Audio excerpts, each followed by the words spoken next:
ಹಾಡು ಮುಟ್ಟದ ಸೊಪ್ಪಿಲ್ಲ, ನಿನ್ನ ಮೆಚ್ಚದವರ್ಯಾರಿಲ್ಲ.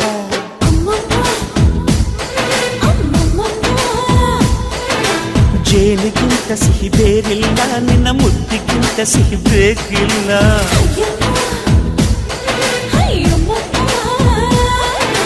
ಕಣ್ಣು ಕುಕ್ಕುವ ಬೆಚ್ಚಿ ಬೀಳುವ ಅಂದವಾದ ಹೆಣ್ಣು, ರುಚಿ ರುಚಿಯ ಬಾಯಿ ಚಪ್ಪರಿಸ ಸಿಹಿಯಾದ ಹೆಣ್ಣು. ಅಯ್ಯೋ ತಿಂದು ಬೇಗಿದರು ಆಸೆ ತೀರದ ಪಂಚಾಮೃತ ಇವಳು. ಅಮ್ಮಮ್ಮಮ್ಮಮ್ಮೋ ವಯ್ಯಾರಮ್ಮಮ್ಮಮ್ಮೋ ಅಮ್ಮಮ್ಮಮ್ಮಮ್ಮೋ ನೀ ಸಿಂಗಾರಮ್ಮ.